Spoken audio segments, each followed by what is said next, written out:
Good morning, and welcome to this LegiSchool Town Hall meeting.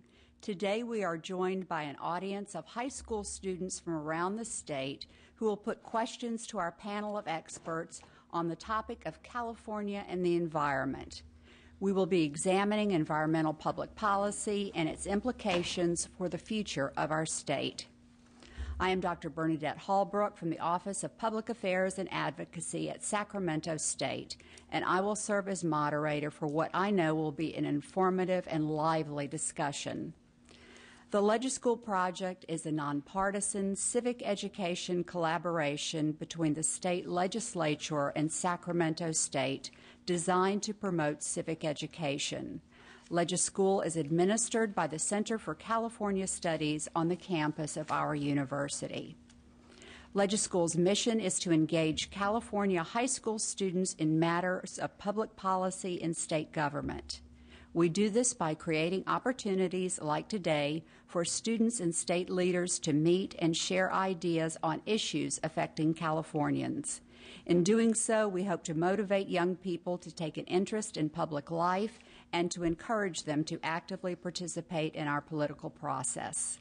We have a very full agenda for our brief time together this morning, so I'd like to get started by asking our distinguished panel of experts to briefly introduce themselves. Good morning. My name is Tiffany Roberts, and I'm from the Legislative Analyst Office. As you may or may not know, we are a nonpartisan part of the legislature. We basically serve both houses of the legislature and all members, and it's very important to us that in our policy work and our fiscal work that we do take a very nonpartisan stance. I just want to commend every one of you guys today for being here and for taking an active interest in the topics that we're going to be talking about today. Good morning. My name is Felipe Fuentes. I'm a assemblyman from the 39th Assembly District in Los Angeles. Thank you, Panama. I was elected in 2007, went to public school, went to UCLA for my undergrad, did a master's in business at Pepperdine University, worked as staff a lot longer than I have as an elected position. I served as a deputy mayor for the city of Los Angeles, a chief of staff to the council president in Los Angeles. I was a field deputy for many years, so I've done just about every sort of job for an elected official at the local government level. And then in 2007, I ran for office and now chair the Appropriations Committee for the legislature, for the Assembly. Prior to this committee assignment, I used to chair the Utilities and Commerce Committee, which deals an awful lot with environmental issues. So I'm very, very happy to be here to talk to you about those issues.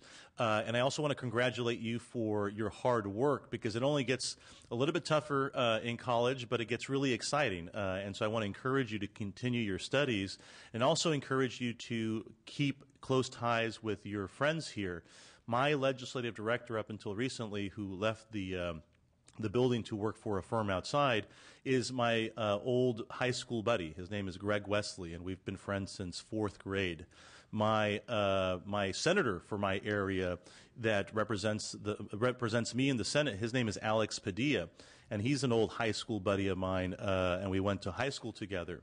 My chief of staff, his name is Raul Bocanegra, and he and I are classmates. We ran against each other for student body president in high school, and I lost. And so now he's my chief of staff. So I tell you all of this because there's a real sort of need and necessity for young people to get involved in government, and for some reason or another, a bunch of us who talked about doing this sort of thing since as early as high school are doing it now for you in the state of California. So I want to welcome you to the Capitol and welcome you to my committee room, because this is where I adjudicate the appropriations bills that come before the committee. Thank you. Good morning. Fantastic. I think you're more fired up than that, though, right? Like, good morning. Good morning. Fantastic. I'd like to hear. My name's Panama Bartholomew. I work for the California Energy Commission, and this is the committee room where I have to answer to Assembly Member Fuentes when he asks us the tough questions about why we're doing what we're doing over at the California Energy Commission. I'm the Deputy Director for Efficiency and Renewables over at the Commission, and we do things like set minimum standards for how buildings have to use energy efficiently, or how TVs, how much quality programming they produce per energy used, and we also help people put up solar panels, wind turbines, and really promote renewable energy in California. I'm excited to talk to you because I think what we're going to have today is a real recognition that not only is clean energy one of the few growing parts of the economy, and when you guys are moving into the job market, it's going to be an even bigger part of the job market, but it's one of the few environmental and energy regulations where not only do you save energy in the environment, but you immediately return money to small business owners and to homeowners and families in California so they can spend more money on things like food and transportation rather than sending it off for the utility bills. And so it's one of the really the great stories of California's environmental legacy has been our energy policies, and I'm excited to talk to you guys more about it today. So thanks for coming up. Well, thank you to our panelists for taking time out of their busy days to be here with you all this morning. And for the first time ever in LegiSchool, we are actually encouraging you to take out your cell phones and use them this morning. And as you know, we're going to do some instantaneous polling now at the beginning, and we'll do it again at the end of our program. And what we're going to do is we're going to poll one school at a time. So we're going to begin with Lodi High School, and then we'll move on to Oakland and Grace High School. So the question before you is, what issue do you think California policy makers should focus most on? Education, environment, economy. If you choose education, text 257467. For the environment, 257498. For the economy, 257499.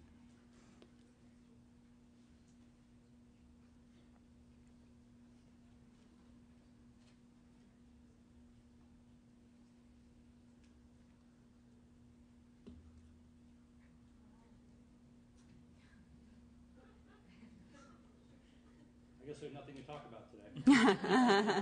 No, we'll talk about education and the environment, right? Okay. Oakland High School.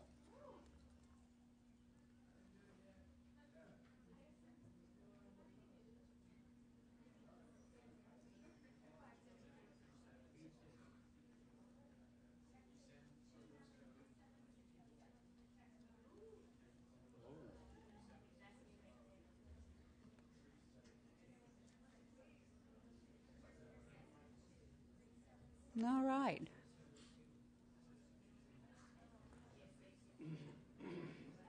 So from Oakland High School, we'll focus on education, the economy, and the environment. No.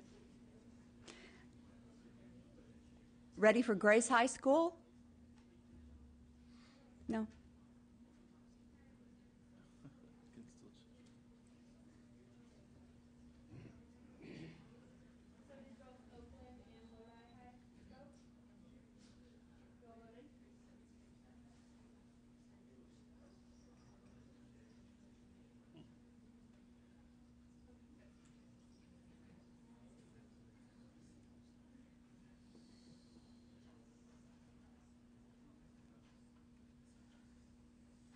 Okay, now Grace High School. Education, environment, economy.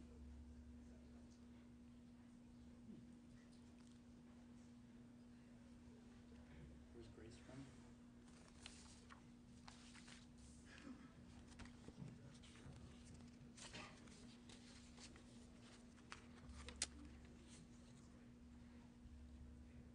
Santa Rosa.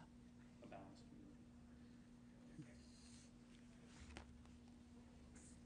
All right. Okay, so your results are in. We're going to move on to the question and answer period of our program, and then we'll poll you again at the end of the program to see if any of you have changed your minds. So students, we know you've done your homework and you're prepared to ask our panelists a series of well-informed questions. When it is your turn to speak, please approach the podium, give us your name, the school you represent, and state your question. So that everyone in the audience can hear you, please speak slowly and clearly.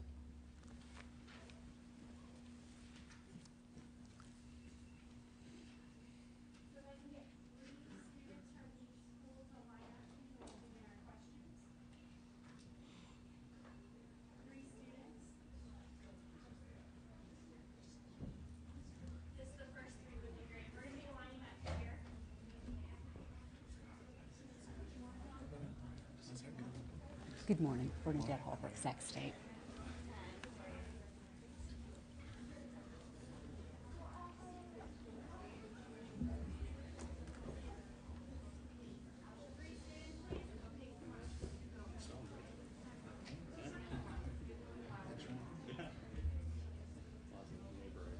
All right, we've got our first student ready to go. Yes. Good morning. My name is Albert Nim, and I'm a senior at Oakland High School.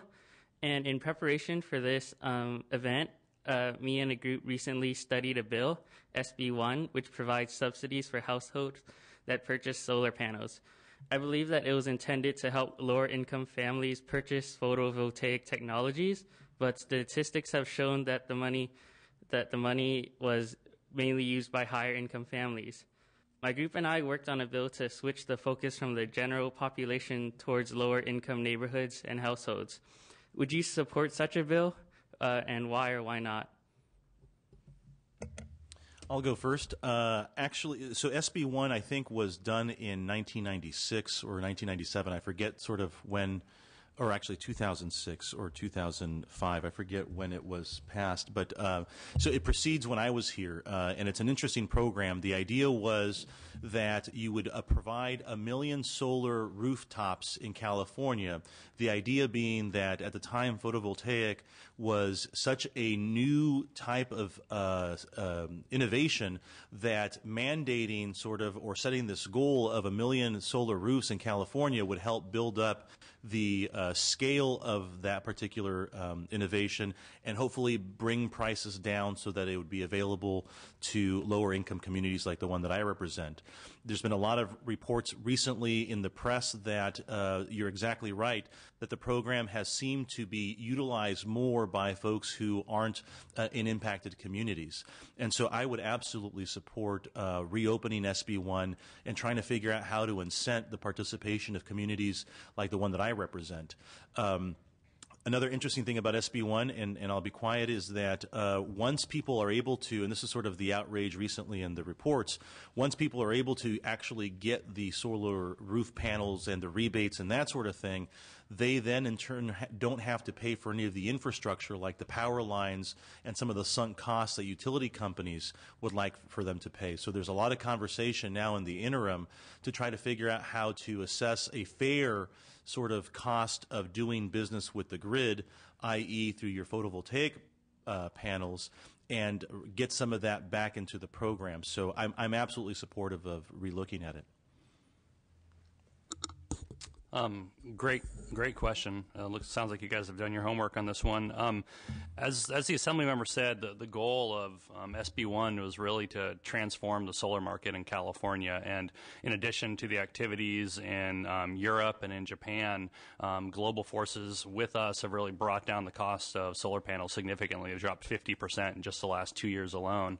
Now, the way the SB 1 works, as you know, is it provides a rebate for some of the cost of the solar panels. And the challenge is, where do you come up with the rest of the money for the solar panels? And a lot of times families living in lower income communities don't have the financing or don't have access to the financing or a great credit score to be able to make up that difference. And so I think one of the things, if we really truly want to be benefiting these communities with solar panels, is we need to find a way to bring low cost financing to them, or publicly supported financing to those communities so that they can actually make up that other part, the non-rebated part of the solar panel. We know solar pays back. That's why so many people are investing in it. We know it's a safe investment. We know the sun's going to shine on the panels. And so we need to figure out a way to bring financing with that rebate in there. Thank you. Okay, thank you. Next student.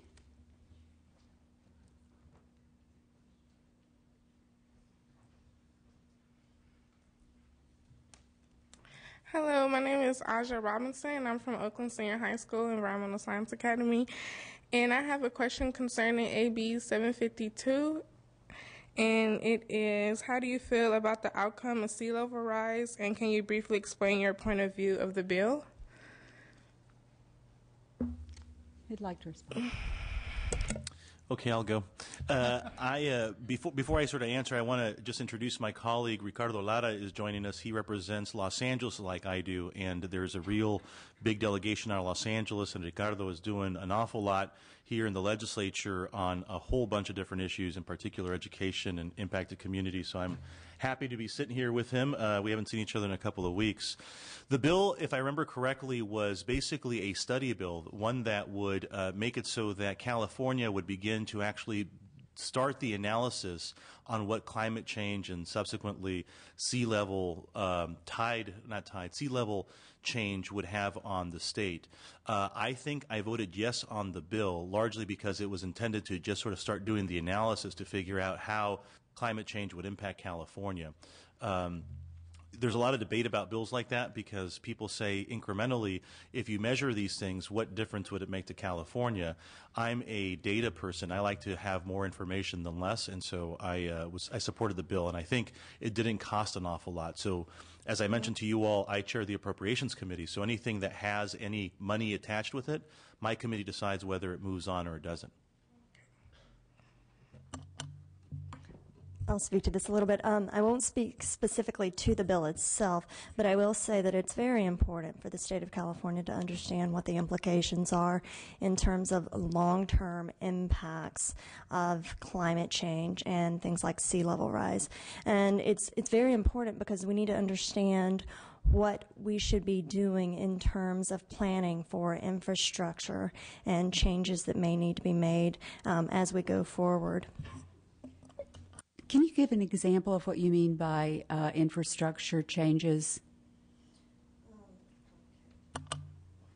All right, so to the extent that you have a rise in sea level, you may need to consider whether certain areas should be protected. And so if your analysis shows that you potentially need to build seawalls, for example, then that should be deliberated. Thanks. Anyone else want to respond to this particular question? I personally don't support sea level rise. It's a really important issue for power plants in California. A significant amount of power plants are built right on our coast, and they use seawater to be. And the reason they are built there is they use seawater to cool down the power plants.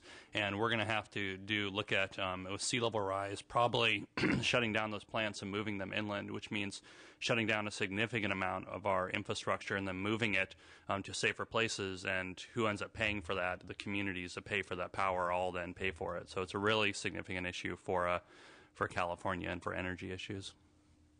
Thank you. Good question. Thank you. Next student.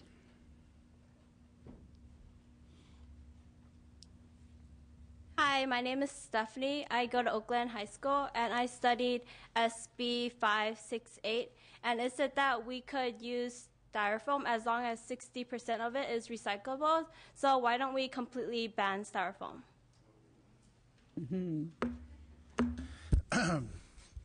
Hi, welcome. I can tell you that the styrofoam issue was very politicized here in Sacramento, and there was a lot of proponents for and against it.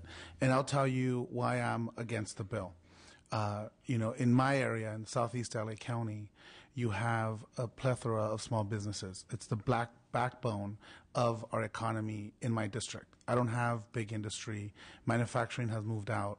And so you have a lot of these mom and pop restaurants that came to me personally asking me to, vote against this bill.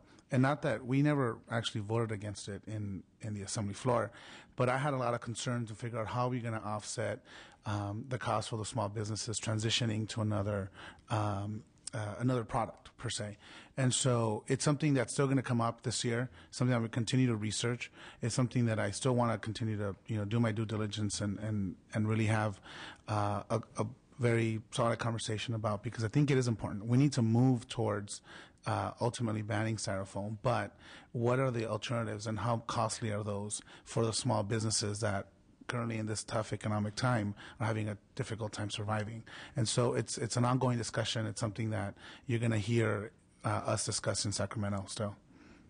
Well, thank you, Assembly Member.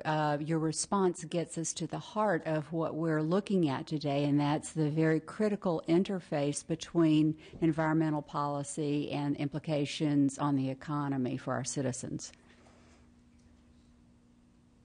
Next question.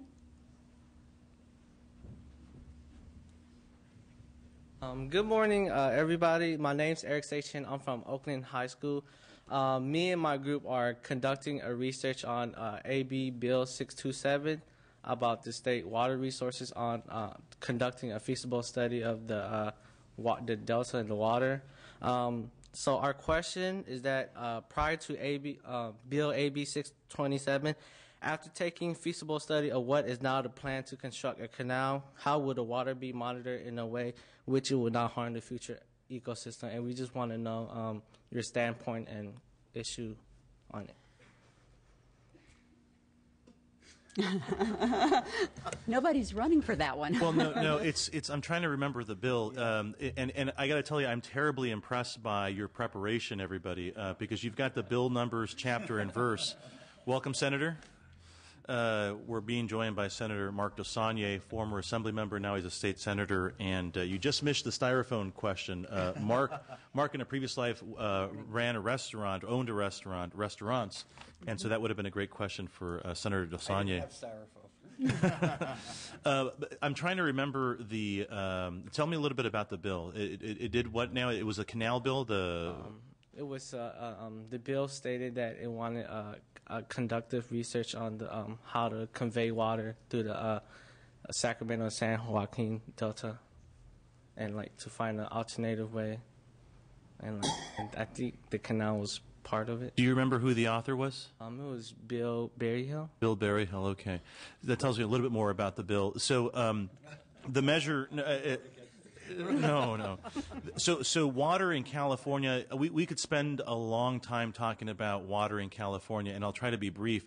So there's this notion that there needs to be, the Delta needs a lot of support. It's degrading. We know it's a crisis waiting to happen if we don't figure out how to shore up, pardon the pun, the sort of infrastructure that goes along with water delivery. So there's this idea that we can build this alternate conveyance, meaning essentially another canal next to the water delivery system that we have to take some of the pressure off of the system. And it's highly controversial. There's a lot of sort of concerns from the agricultural community. There's a lot of concerns from Southern California because we take an awful lot of the water from the north. And so it's a very complicated bill. I imagine that bill did not get very far, largely because it was talking about the alternate conveyance system. There's a real move, particularly amongst Democrats, to not sort of build around the current infrastructure, but actually identify and remediate the current challenges the existing infrastructure have. So that bill probably, if I'm not mistaken, didn't get very far. But the debate is very important. Next year, potentially, there will be a bond on the November ballot that would essentially ask the voters of California for hundreds of millions of dollars, almost $1 billion, to try to get the money to remediate those issues that we talked about. And if we're successful, then we wouldn't have to talk about an alternate conveyance. If we're unsuccessful, we'll probably have to talk about an alternative conveyance system. Anyone else on this particular one? All right. All right, thank you. Thank you.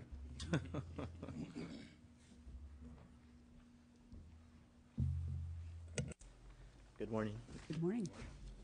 My name is Ismail, and I attend Oakland High School. I'm from the Environmental Science Academy. And like my counterpart, my question is regarding the bill AB 627. And the question is, the studies conducted are to see how the peripheral canal will affect the ecosystem around the delta. But what about other areas like watersheds and other lakes and rivers and streams that the delta contributes water to?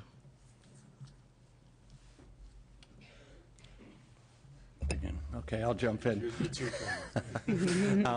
Well, like you, I'm from the East Bay. I represent most of Contra Costa County. So Senator Wolk and I are the two members of our House who represent areas of the Delta. So it's all interconnected, as you well know. If we can be more efficient, a lot of the arguments we've made, environmentalists have made, is that we can be more efficient with water, like we've been with electricity in California. We've led the state, led the country, indeed the world, in being more efficient with our energy use. Assemblymember Fuentes is the former chair of the Energy Committee in this House. So it's all interconnected. We can be more efficient. A lot of the water debates, I think, historically have been perceived as north-south. I see them more as east-west now. There's sort of the urban areas, and the urban users, whether you're in Los Angeles or San Francisco, the Bay Area, we've been more efficient with water use. The agricultural interest, I think, could be much more efficient, but agriculture is a big part of the state. It's really important to the state. If memory serves me, the Westlands area contributes something like 35% of the fruit and vegetables for the United States market. So there's a balance there, as in everything. But I think, personally, we can be more efficient, particularly agriculture can still be more efficient and still be the economic engine it needs to be, particularly for San Joaquin Valley. But we have to do what we've done with electricity, with water, and be much more conservation-driven. Thank you. Thank you.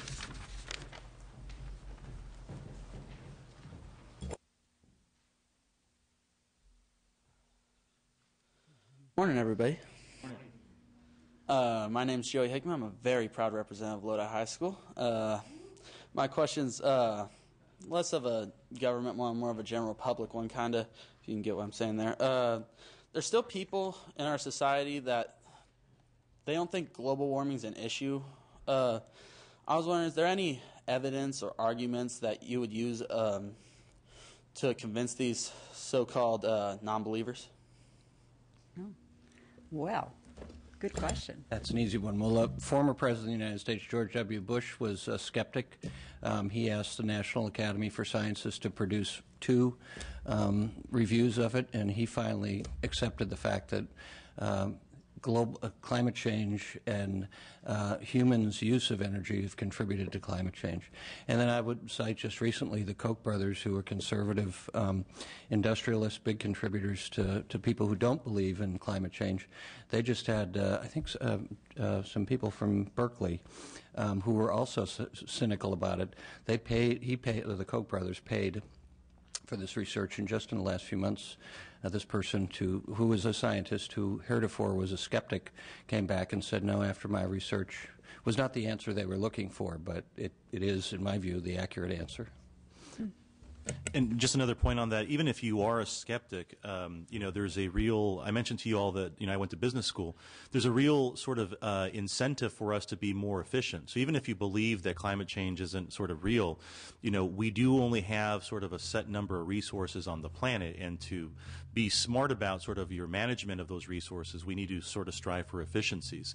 And when you do that, what it does is it forces sort of innovation, and it forces new sort of science to come through, and that's what I think makes this country sort of premier, is that we're constantly pushing forward. So if we were just sort of satisfied with the fact that no, there isn't climate change, we shouldn't sort of try to strive for better fuel efficiency or economies, then we would grow stagnant. And I'm a real sort of science person. I want to see us push forward with technology, innovation, and get us, efficient, so we're smart about our resources. So even then, when we have debates in committee, I always point to the fact that there's a real sort of economic opportunity in trying to be more efficient. So even if you're a skeptic, we should sort of figure out how to be smarter about our use. To that point, to completely date myself, because obviously, I mean, when I came in the room, I think I raised the average age here considerably. But when I got my driver's license, I think the cost of gasoline was something like 19 cents a gallon. I know I'm really wretchedly old, but you've got to remember that the United States, it wasn't that long ago that the United States was the largest exporter of petroleum products in the world. It was my generation, my parents' generation. So to Assemblymember Fuentes' point, just for American energy independence, if we were more efficient, we'd be in much better shape, and you could make a pretty good foreign policy argument. We wouldn't have to spend as much on defense. So just to sort of give the audience an idea, if it was 19 cents a gallon when you were sort of learning how to drive, when I was learning how to drive, it was 97 cents a gallon. And so you can try to guess sort of the age difference between Senator DeSaulnier and myself. And today... What have I started? Well, here's sort of what's interesting. Today, gas costs what now up here? About $3.97, $4.05, $4.15. And that's just, I've been driving for, 25, 26 years. And so look how much sort of the cost of fuel has grown just in sort of a short amount of time between my uncle DeSaulnier here and myself. We had a horse and buggy when I started. So that's why I think it's so important to be smarter about the resources. Okay, thank you. I hope you all have a great day. Thank you. Thank you.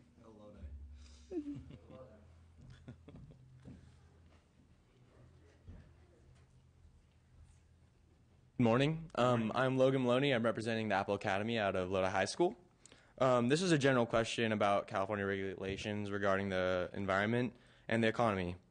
Though most people are in support of protecting the environment, most would not say at the expense of jobs. Industry leaders cite the cost of doing business in California as the reason for leaving the state. Can we afford to continue to bring these costly regulations to our state?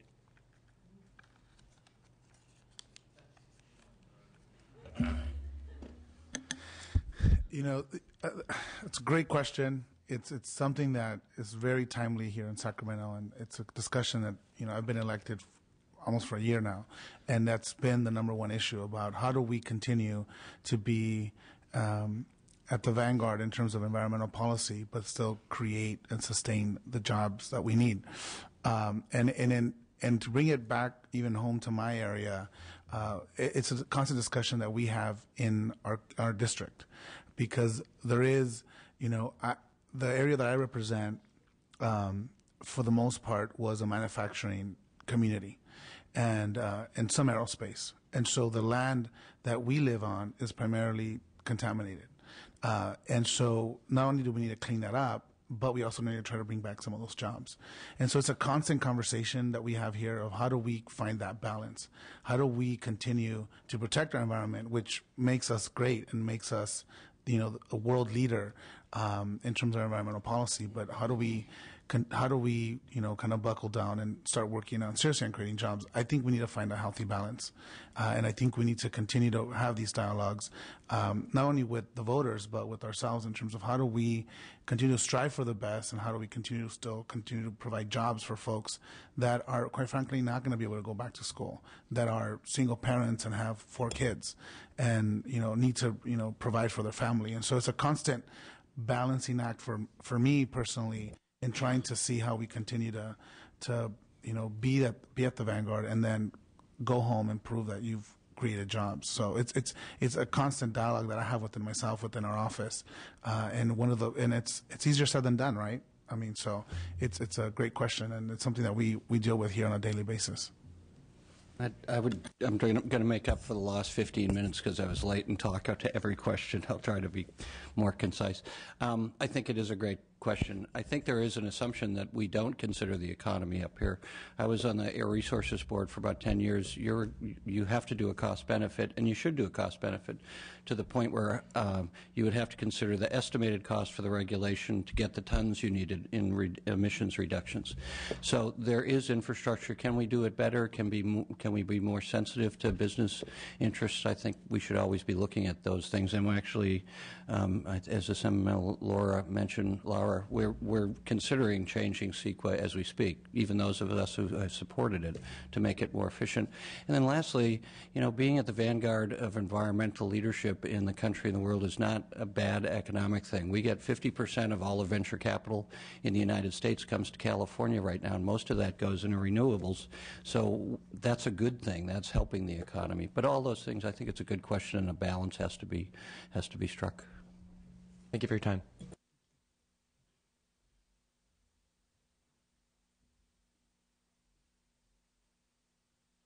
Good morning. How are you guys doing today?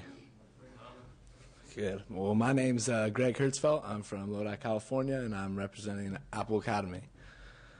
I got two questions for you. My first one is it true that business owners tend to leave California because of strict environmental laws? And my second question to that one is, and with the economy the way it is, can we afford strict environmental laws?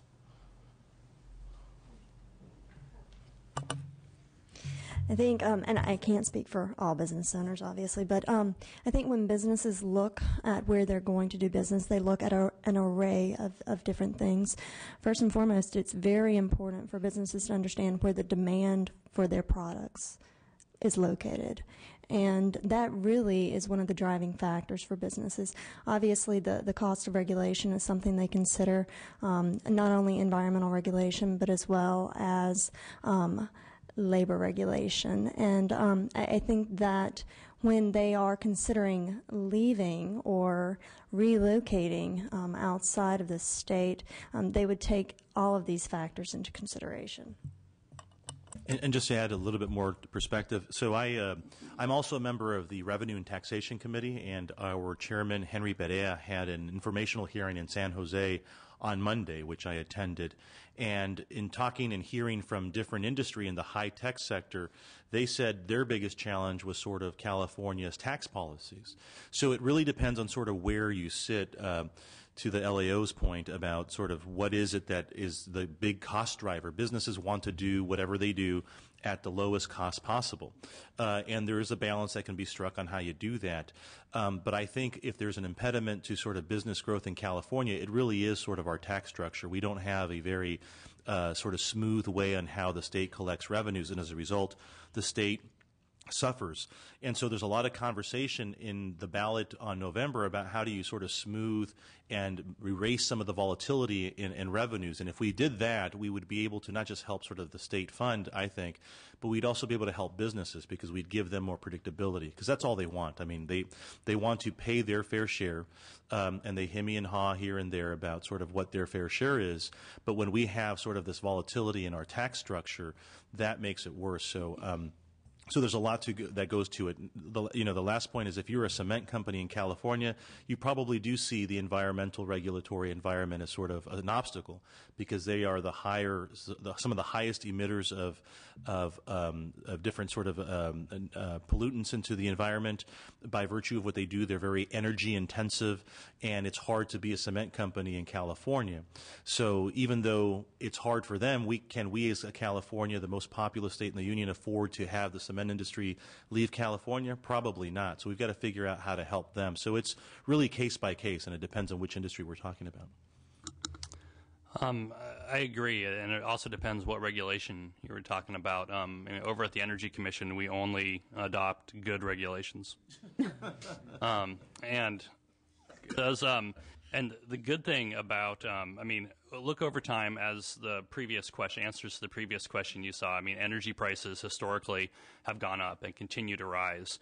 And when you look at some of the regulations that we've adopted at the Energy Commission over the years, we've actually helped businesses save billions of dollars. We've saved over $65 billion for small business owners, large business owners, and homes because we've helped them find ways to build their buildings more efficiently so they're not sending more money to utilities. They're able to reinvest that in their businesses. And so there are definitely regulations that take a much longer and a much less visible and positive impact for business owners, but some of our environmental regulations are direct money back into the pockets of some of these business owners. Thank you for your time and knowledge.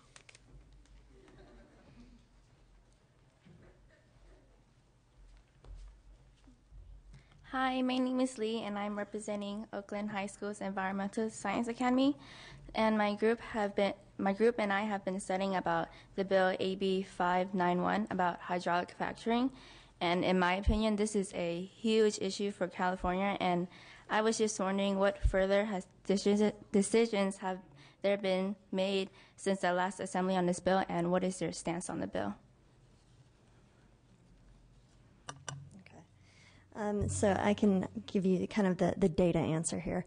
Department of Conservation is the department that would oversee hydraulic fracturing in the state of California. And at this point, they have not yet developed a regulation. That said, I understand that they are in the process of considering the impacts that hydraulic fracturing does have on the state of California and are looking at the potential for regulating the practice. So just a question for the audience on this. How many of you guys use natural gas to cook food in your homes? Raise your hands. Okay. How many of you guys have central heaters in your home? Not the wall, not the ones you plug in, but the ones that just a central heater connected to your air conditioning system. Okay. Fantastic. How many of you use electricity in California? Okay. We get a little over half of our electricity from natural gas power plants in California. We basically heat the vast majority of our food, our water, and our spaces, our homes, and our businesses from natural gas.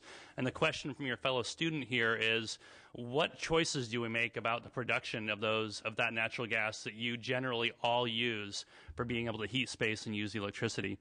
About 5 years ago, we were in such a high natural gas price point that we were considering building liquefied natural gas plants off the south coast of California to import liquefied natural gas. The procedure that your fellow student talked about here has basically allowed us to lower the cost of natural gas to a point where there's people now even saying we need to build liquefied natural gas plants off the south coast of California to export liquefied natural gas to other places. Now, the big concern here is some of the potential impacts of this procedure on water quality in the very communities that it's being used in. And I think that we definitely need an affordable energy source for California, but we can't do it at the expense of communities' water supplies. And so it's going to have to be a real conversation in California to look at how we ensure that any hydraulic fracturing done is really takes into account the environmental impacts and lessens them to the greatest extent possible, because we absolutely need affordable natural gas for California.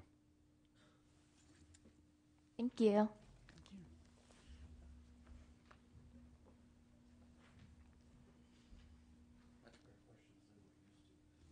That's true. Hello, I'm Michaela Benz, and I'm from Lodi, California, with Lodi High School Apple Academy. And besides regulations, how or in what ways is California a leader in environmental awareness? Well, one thing, and I don't mean to steal Panama's sort of thunder here, but California has done a fantastic job, and his agency in particular, in becoming one of those most sort of premier states in energy efficiency. And there's no better sort of resource savings when it comes to these great goals that California is trying to ensue than energy efficiency. And California is really sort of premier.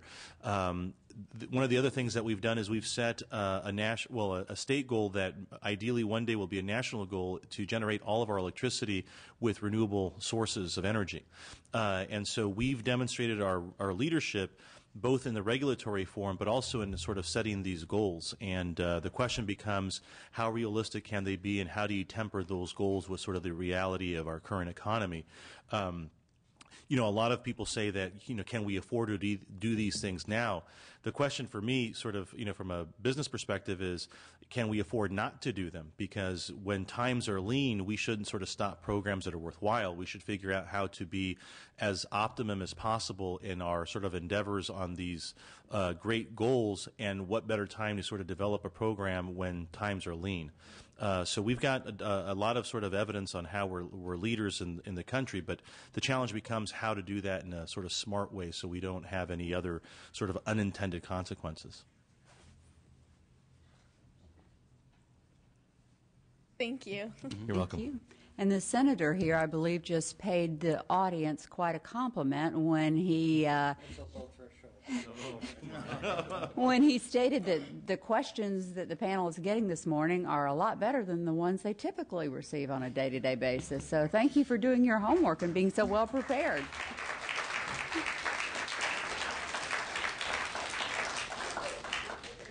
All right. Pressure's on. Yeah.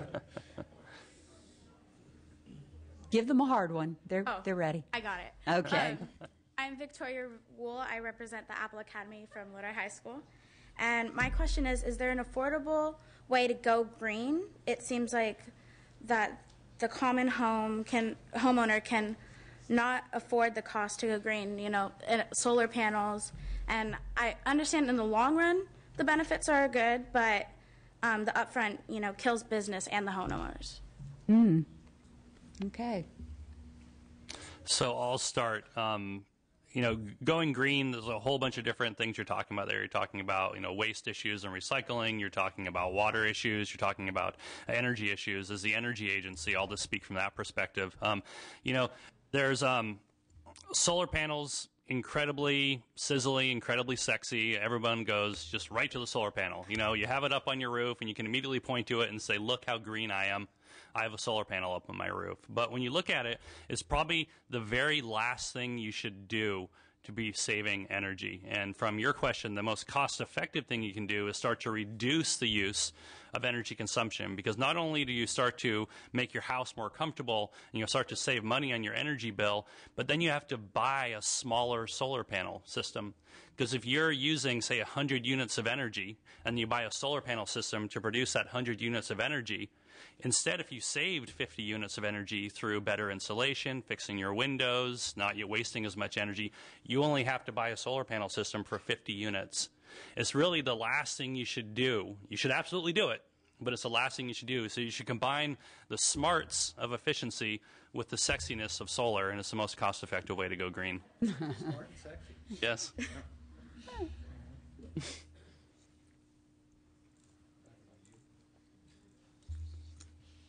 All right. Thank you for your time. Thank you.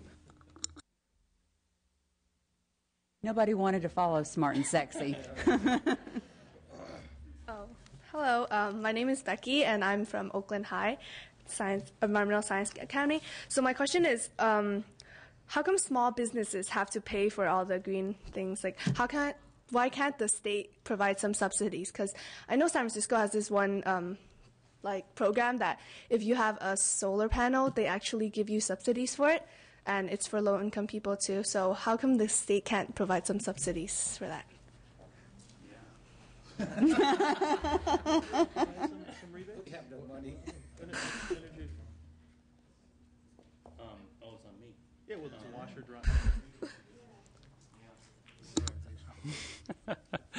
So I think what you've thank you for the question, and I think what it comes down to is a real question about how much of these goals, which I think generally people agree with that we want to do. We all want clean air, we want clean water, we don't want to be dependent on an energy source that we don't have any control over.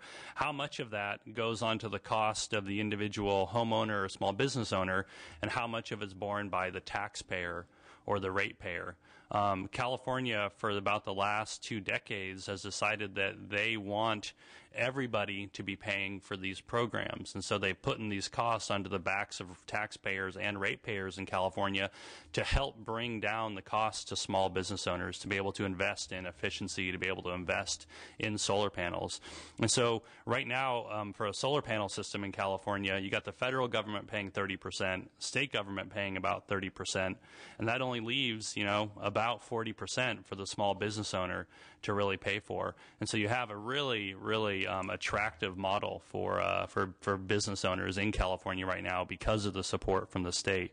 Now, I think your question goes to, we have very ambitious goals, though, and we've run these programs for 20 years, and we're just scratching the surface. Does the state need to be doing even more to be getting us up to those goals? And I think that's only a question that my fellow panel members can answer.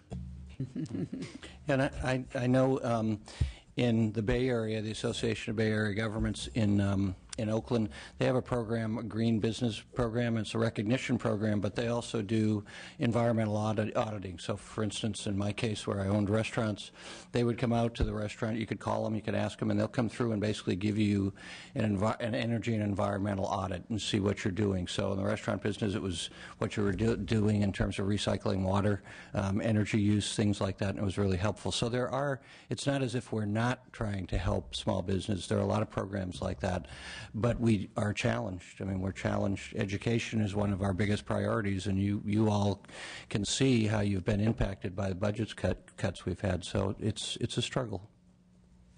I see. Thank you.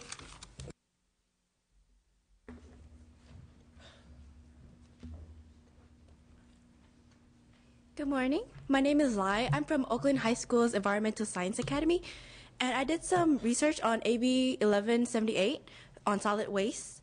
And then the bill pretty much says it gives private landfill owners power to regulate and control local waste. And I was wondering where your stand is on this issue. Do you agree or disagree with the bill? Remind us, who was the author?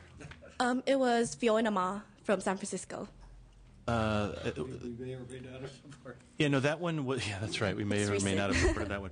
No, that one I think was trying to make it so that solid waste couldn't be shipped into the city and county of San Francisco, right? It wasn't one that was, do you remember a little bit more about the bill? Because I don't know what happened to that bill. It was, I think the bill failed. It was failed, recent right? on like August 2011. Right. And then...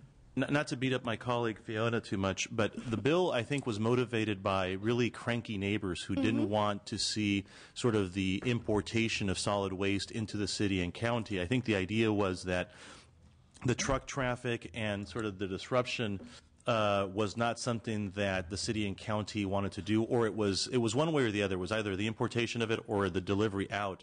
The question becomes, if you stop sort of solid waste from moving around, what do you do with it, right? Yeah. And so it was really, I think, more of a popular statement than it was actually a policy sort of that we were trying to do. So I think Fiona put up the good fight for her constituents, but ultimately we have to sort of manage these public issues in a regional way.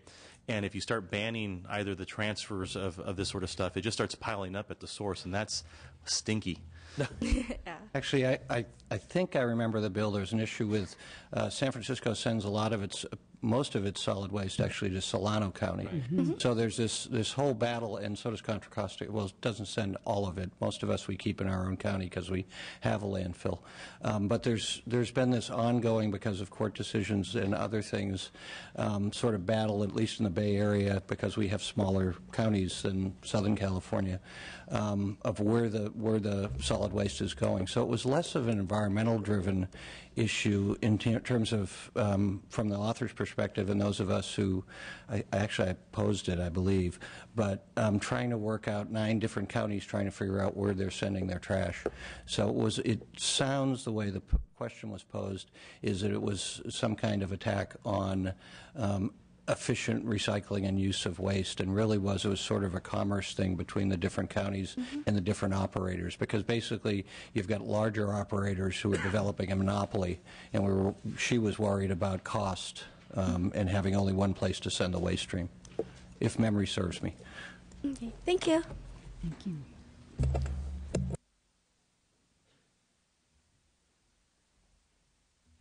Welcome to our new students who are arriving up in the gallery. Nice to have you here.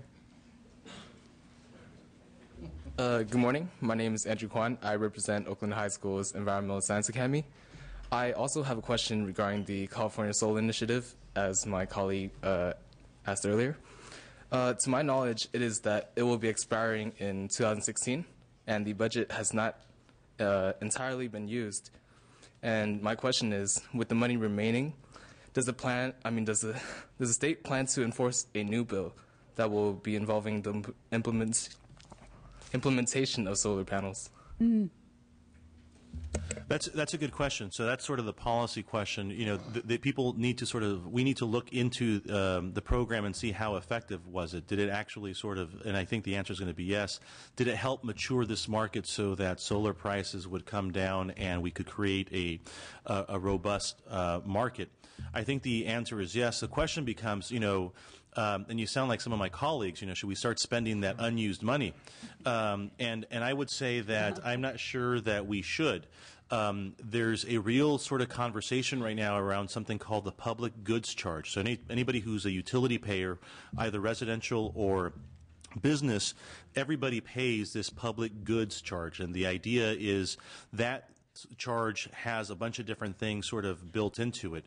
And so, you know, at what point should we stop subsidizing some of these programs from the ratepayer's perspective?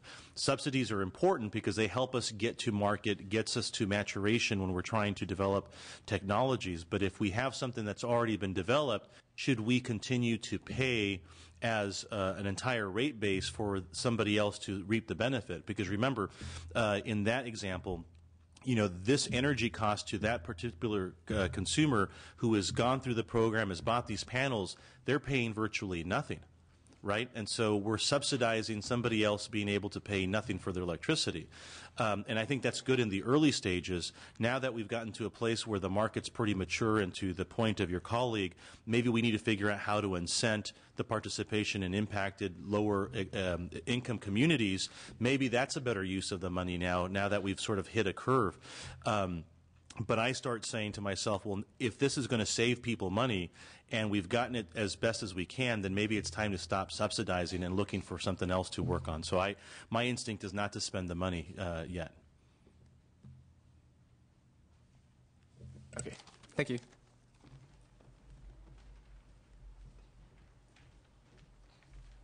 Hello, good morning. I'm William D. from Oakland High. I represent ESA, which stands for Environmental Science Academy.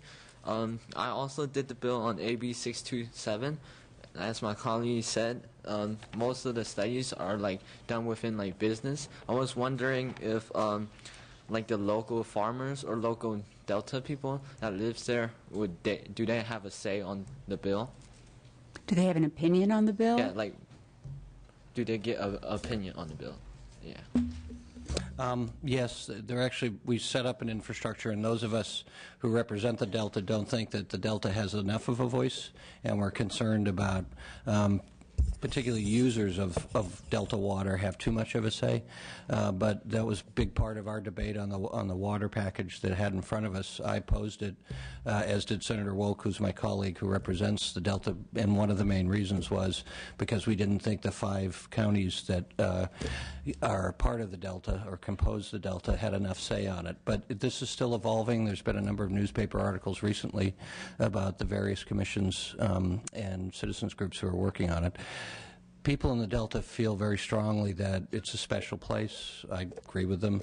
And it's a very sensitive place environmentally, so we have to be very careful about it. But we do feel like we haven't had enough of a voice in the discussion. In the 80s, when Jerry Brown was first governor, many years ago, when even I was relatively young, there was an initiative about the conveyance, and it was defeated, and it was defeated in Northern California by quite a bit. So it's a constant struggle, but you have to weigh the community's interest against the larger good. So that's something I think we try to do, and it's well suited in an environment like this where everybody who relies on water in the Delta is also representative. But you do have to be more sensitive to the people who actually live there, who are sensitive to the environmental impacts, the first environmental impacts. Thank you. Those of you students who might be, I'll say for you, classic movie buffs and haven't had a chance to see the film Chinatown yet, should certainly see it. Jack Nicholson, when he was a much younger man, classic film noir about water rights in California. And then there's a famous expression in California. In California, whiskey's for drinking and water's for fighting. Some people think it's funny. I thought I'd throw it out there. Not a whiskey crowd. Hi, my name is Van. I'm a Oakland High School student in the Environmental Science Academy, and I have a question on AB 644 on renewable energy facilities on contaminated land. And is it safe for the workers to handle the contaminated land? To work on the contaminated land, and do you support the bill? Who was the author? Blumenfield. Bob Blumenfield, that's right. I think I think that measure was supported by a lot of folks. And I ask you who the author is because I sort of when I do all of the appropriations bill, I sort them by member so I can figure out sort of what's what. The numbers are hard to remember. Who I like and who I don't is what Mr. DeSagne says. So today, you know, there's a lot of, and I think my colleague Ricardo spoke to this. There are a lot of manufacturing sites that have had tremendous amounts of contamination. In my district, for example, you have that, and these things are called brownfields and Superfund sites. And so what we do as a matter of sort of local and state policy is that we try to figure out how to reuse these parcels of land and bring them to the highest and best use. And fortunately for us in California, we have something called the Department of Toxics and Substance Control. DTSC does a tremendous job in monitoring sites where there's been contamination. And so before we, at the local level, allow for these particular parcels to be used again, they have to satisfy certain criteria. What kind of activity can be sustained on it after you remediate the property? So I'll give you an example. In my district, we had Price Pfister, a manufacturer of faucets, and it's a foundry that was very intensive, spent a lot of sort of chemical resources, and as a result, the site got very, very polluted. The site was later remediated, and we got it to sort of the highest level of human and health sort of use. And now you've got a Costco, a Lowe's, and a Best Buy on the site. And so not only do you have workers, but now you have the community at large. But that was incredibly expensive to remediate. So we don't just sort of say, okay, go ahead and build something there. We make sure that we clean up the sites.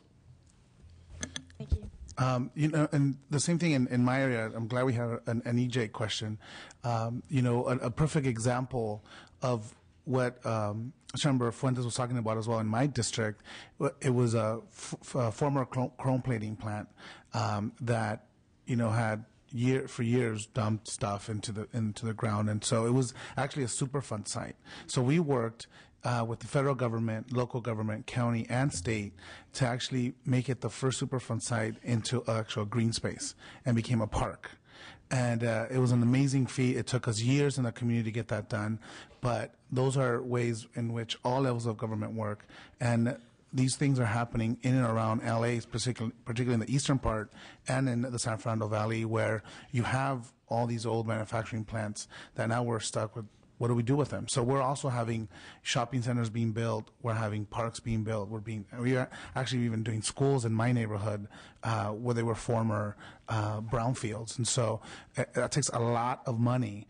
But for me, it's something that's very important because that's all we need to reinvest back into those communities. And so it takes a lot of money, but it's well worth it. And it's amazing to see what can be transformed when all levels of government work together to clean up a space. Thank you.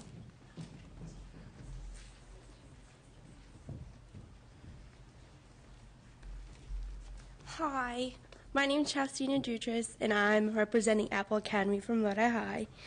AB 1998 says single-use bags in grocery stores. A large food chain grocery store in my community has no brown bags, only plastic single-use bags. What happens when the new laws take effect? What penalty would they face?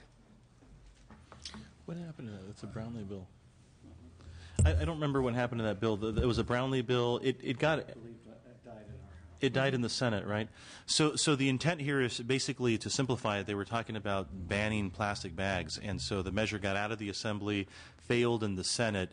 And the idea here is that we should figure out how to get plastic bags out of the waste stream, because they cause all sorts of problems with storm drains and storm water recapture, and worse, they get into the ocean. And we've got a gigantic problem in the Pacific, where you've got shreds and shreds and shreds of plastic spinning around, sort of killing off the sea life. So I think the measure will likely come back, but it's a tough one, because a lot of us have businesses and families who can't afford to pay a fee for the plastic bags, because one of the ideas on how you eliminate plastic bags is you make it so that you charge a fee for it. The better thing to do, and it's just sort of a matter of public education, is to get reusable bags. You know, when I do the grocery shopping at home, which I love to do because I coupon like a crazy person, I have all my reusable bags in the trunk of my car, and I always forget them when I go into the store. So I go back to the car and I get them, and then I've done it. But it's just sort of a matter of changing our society to understand that it's a better use, and you can put more in those bags. There's so much, you can carry so many more heavier things in them, and it's for less trips out to the car and back into the house and all that stuff. So it's a matter of getting people to understand. I expect that the bill will probably come back again next year, and it's a tough bill. I think one year I voted no for it, and I think last year I voted yes for it, and we'll see what happens next year. Yeah, I was a co-author of the bill, and I think it's a good thing, but you're seeing a lot of local jurisdictions attempting to do it on their own. So San Francisco just this week, they were scheduled to have a hearing yesterday, I think, and the author of the legislation on the San Francisco Board of Supervisors suggested they put it off for a couple of weeks because the issues, I have this interesting picture of you shopping. You should see me with my coupons. I can only imagine. You're the one at the line that makes the rest of us all wait. I go early in the morning. Extreme couponer. Yeah. But you know, in Santa Clarita, as a matter of example, it's a Republican area, and they've moved to do away with the plastic bags. I stopped just by chance a couple months back, and I didn't have my bags with me, and they charged me a nickel per bag in Santa Clarita of all places. So it's a very Republican sort of area. So I think we're getting there to sort of getting people to understand it's smarter to carry your own bags. Do you use your own bag when you go shopping? I try to. I always leave it at home, unfortunately. I can't remember to get it to the trunk either. Yeah, groceries and then to the car to put the bags away. I'll have to talk to you when shopping. Thank you. You're welcome. All right. So one thing, ma'am, that you learned from this morning is you're going to take reusable grocery bags with you when you go shopping, right? There's some really cool ones out there. There was a question from the student before, I believe Van from Oakland, who I think she had a second part of her question, which was, what about the workers that are going to have to be working on the contaminated sites? And I just wanted to make sure that, you know, I can assure you there's probably going to be 3, if not more, agencies regulating the cleanup of that at the state and at the federal level. And if you're really interested in these issues, the Department of Toxic Substances Control, or DTSC, or as they're known as DTSC, is going to be the agency that's going to make sure that all of the measures that are used to clean up that land are going to protect those workers, and they're going to be setting standards for that. So just want to make sure that part of your question was answered, that I don't think you have to be concerned about them. They're going to be heavily regulated. Thanks.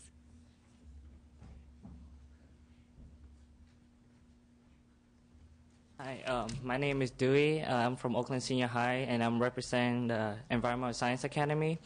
And I have a question on the hydraulic fracturing bill, AB 591. I was wondering, how would the people who are negatively affected by the process be repaid, since the process could pollute the water that is used on a day-to-day basis?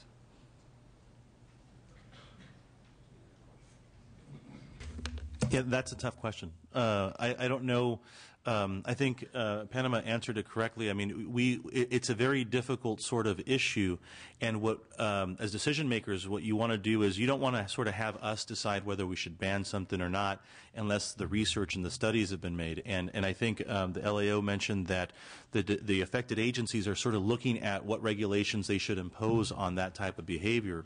Once we sort of get from them their best ideas as to how you can mitigate some of the challenges to the water quality in those affected areas, that's when we sort of come in as policymakers and weigh sort of what they're saying versus sort of the benefit of having electricity, right? So I think it's pretty at least for me at least, it's premature to sort of guess how we would want to remediate or make whole the people that are affected by this, given the fact that we still don't know how much of an effect it's actually having. The bill, makes, I think, declarative statements that this is something that should not happen, and that's yet to be determined. So we need more information before we start sort of banning or supporting something. And there's another side of the cost-benefit equation. We find out through research or science that, for instance, particulate matter, when it comes to environmental quality, people didn't know about particulate matter 30 years ago. They didn't know about the severity of the health risks to the general public until about 10 years ago. So the companies affected, we want to ease the transition on any regulation, as Felipe has mentioned. But on the other hand, sometimes we find out there's a larger cost, for instance, to public health. So the company has sort of benefited from that, sometimes without any knowledge. It's just the evolutionary sort of culture of science as we discover things. So there is, we look at costs, we want to be sensitive to them, not just for the impacted regulated community, but also the larger community as we discover things. Yeah.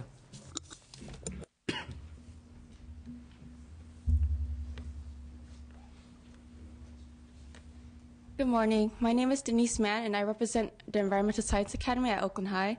And my question is, as a prospective environmental engineer, do you feel that there is sufficient funding directed towards green energy research? And how do you feel about utilizing hydrogen fuel cell as an alternative energy? About utilizing what as an alternative? Hydrogen fuel cells. So I will tell you that there is an amazing company in California, not to just sort of highlight one, but one that I've sort of watched.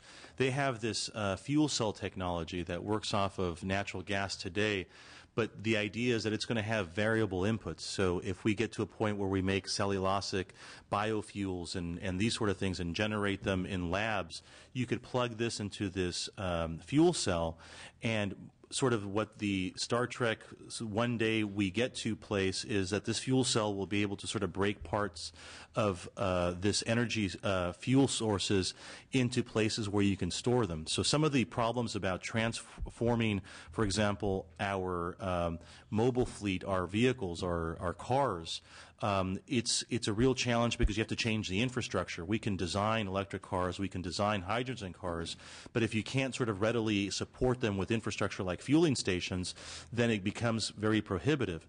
So fuel cells, in my opinion, are where the future is going to be, because if you develop this box, you have it at your home, it's able to take fuel, break things apart, and then start storing hydrogen. Now you've got sort of the infrastructure in place to get to near zero emissions on vehicles. One of my sort of biggest fun moments in the legislature is having remembered watching the death of the electric vehicle and watching my good friend Mark DeSagne be one of the, I didn't do it.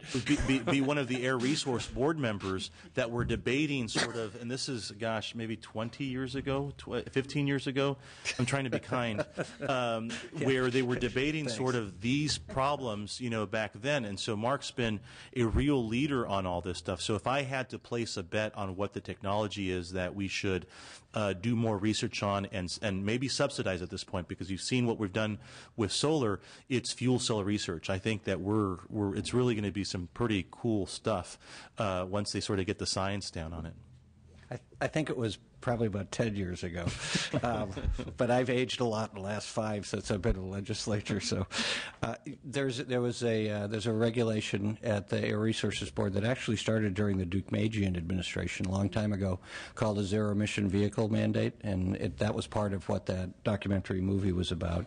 There were 11 members on CARB. 3 of us were against doing what the movie ended up doing. But it's basically trying to incentivize the largest car manufacturers to do more research and development through regulation on emerging technologies. So the only 2 things that would qualify as purely zero emission right now are battery electric cars and fuel cell cars. But then you want to also consider what's called well-to-wheel efficiency, so the product you use. So for instance, if you're using hydrogen for fuel cells, that's the thing we want the most. The previous governor was very big on the hydrogen highway. There are actually corridors in Southern California, Northern California, where we were trying to develop the infrastructure. We actually did that through regulations. But these new technologies are really hard to get to the point. They work in small models, but when you try to bring them to the market, so for instance, Nissan has, I think they're selling like 20,000 Leafs or in California right now, and they're just starting to hit so that's a battery electric car. So all of these new technologies, I mean, it'd be my belief in your lifetime, in your kid's lifetime, and I think most of the science would believe, and the business executives, that you won't be running. I mean, look at hybrid cars, how much they've developed just in the last 5 years. So all these emerging technologies are tricky. We try to encourage them, incentivize the manufacturers to get them into the marketplace as quickly as possible for all the reasons we've talked about. But fuel cells have great potential. The car companies tell us now that they're right around the corner, but they've been telling us that for a while. And to be fair to the car companies, these are challenging technologies. In answer to the first part of your question, no, we need absolutely more money for research. As the agency that has money for research for energy, we absolutely need more money for research. Actually, until we get things like renewable energy down to the same cost as fossil fuels in California, until we find an adequate way to store renewable energy, until we find a way to actually bring to market good, affordable, very efficient cars and biofuels to power them, we're still going to need that research to be able to bring those costs down. And if you want to talk to somebody who's done a report on energy research, Tiffany last year wrote a report on energy research at the state, and so you might want to talk to her afterwards for that.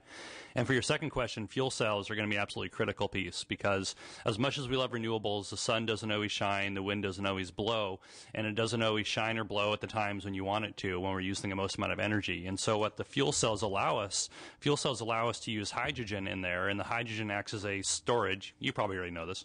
Hydrogen acts as a storage, a way to store that renewable electricity so we can use it when we want, and the fuel cell then allows us to use it. So it's going to be a huge area, and if you're going to go into that, you're going to make a lot of money.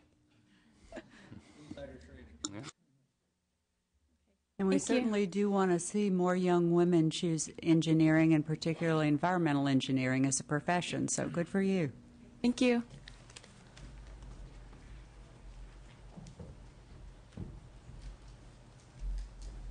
Hi, my name is Betty, and I'm from Oakland High School, and I represent the ESA Academy. I have a concern with the AB 644 bill. After the process of building the facility, or after it ends, will it affect the local people? Like, for example, will the toxic get blown into the air or leak into groundwater? Which one is 644? Minus again? The building the renewable energy facilities on a contaminated land. Oh. Well, again, I think, just to answer the question again, there's a lot of sort of remediation and strict environmental sort of guidelines when you're dealing with contaminated sites. So it's not as if they can't be cleaned. And so before we would allow any kind of use, whether it's renewable energy use or, something for a shopping center, we have to make sure that the land is clean, and there's a lot of protection and oversight so that there isn't any sort of contaminants blowing around. That would be really bad.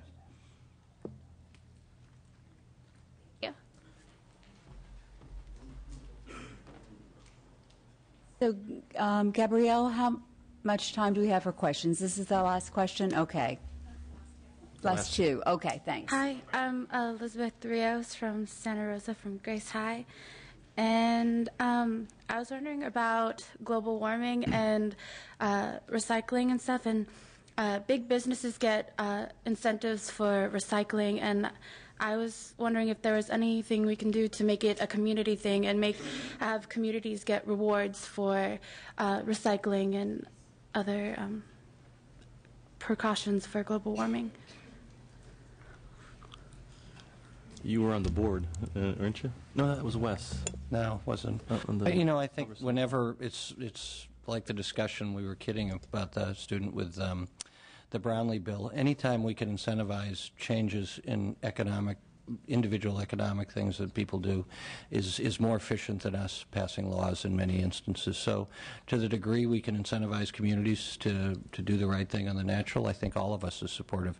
In the EJ community, I know in for those people in Oakland, Senator Hancock and I represent the industrial belt in the East Bay, and that's changed a lot. And to the degree we always try to do a lot of community outreach, and I know that's true in L.A. too, whether it's the Air District or the Water Board, it's much best to go out and try to incentivize the community, and then you find out a lot of things too. You find out real impacts on real people that maybe the scientists or the researchers didn't completely think about, but we encourage them to go out to the community as well. So empowering communities, particularly in EJ, is a very big thing, both to have a voice so that they can appear in front of regulators.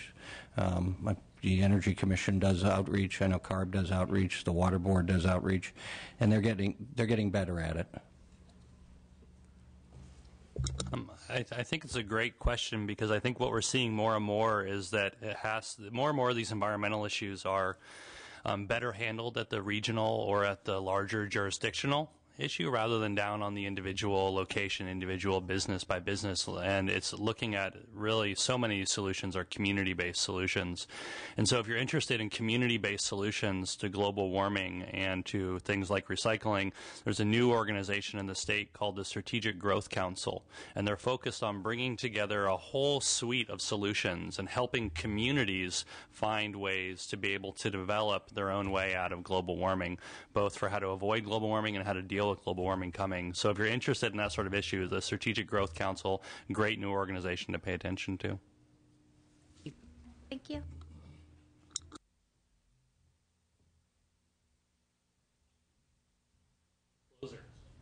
Closer. Hello.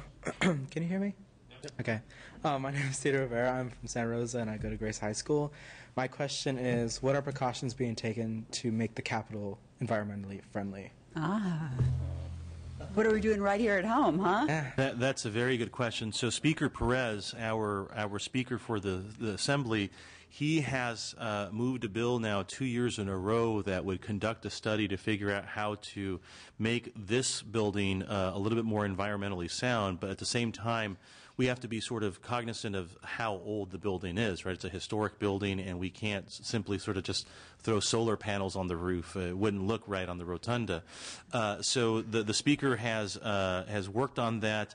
I think the last time it was vetoed by Schwarzenegger, but it's something that we're trying to figure out how to do. There's a lot of amenities that you can't see in the building that are designed to be more energy efficient, and so it gets sort of tricky when you're talking about historic buildings. The Assembly member brings up a great point about the historicity of this building and wanting to make it as environmentally friendly as possible, still respecting the historical significance of it. And when I first came to town, I was working for the Davis administration, so this is now my third administration. And the first thing I worked on the very first day was a study of how to green this Capitol. And the lighting was the significant issue, because I want the historical lighting to have just the right kind of light on the walls to be able to reflect the historicity of the building. And we still have not found a way to change the lighting within the Capitol, and so I constantly come back to the question, how many administrations does it take to change a light bulb? And apparently it's more than 3 at this point. Yes. Great closing question there, sir. Thank you. Well, it's time to vote again. So we're going to ask you once again to bring out your cell phones, and starting again with Lodi High School, what issue do you think California policymakers should focus most on? Education, environment, economy. 257-467 if you're voting for education. 257-498 if you're voting for the environment. 257-499 for the economy.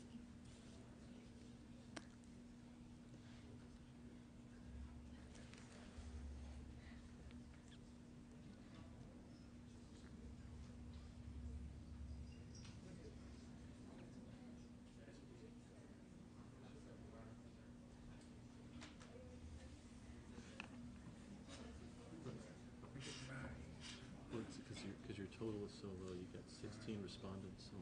21. We're pulling ahead. Can you imagine if elections were like this?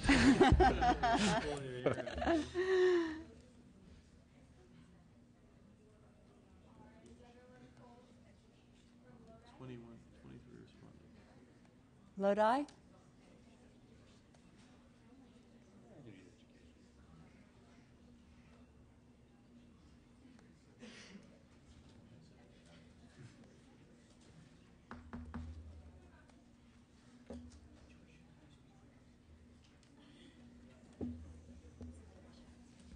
Gabrielle, are we ready to move on to Oakland?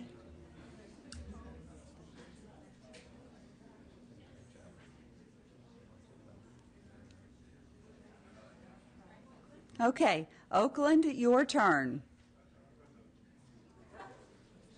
Education, environment, or economy? Oh.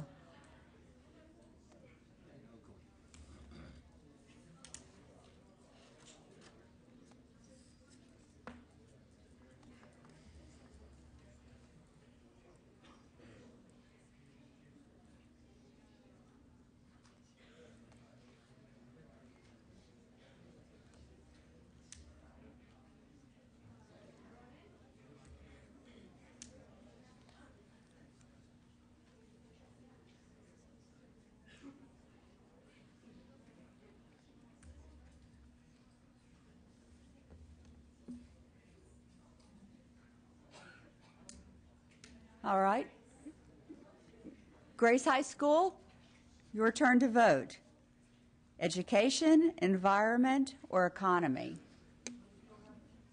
Which issue do you think California policymakers should focus on the most?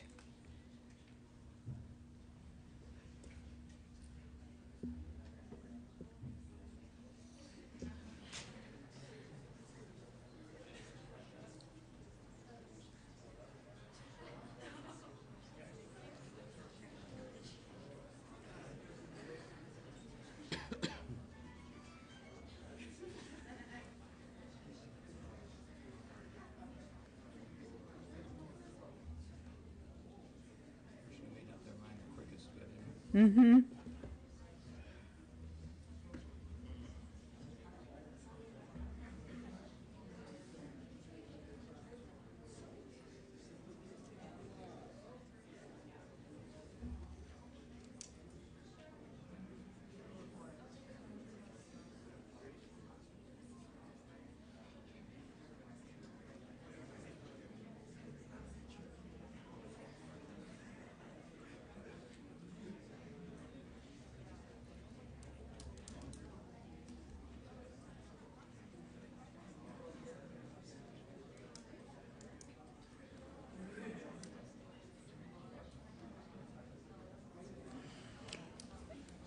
So, Gabrielle, are we able to get any stats about changes over the course of our 90-minute town hall here?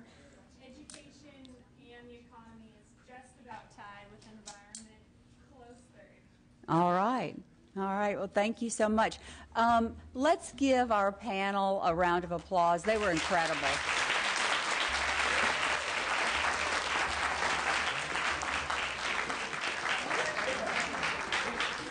And a great audience. Really well-prepared questions. Thank you so much. And enjoy the rest of your day.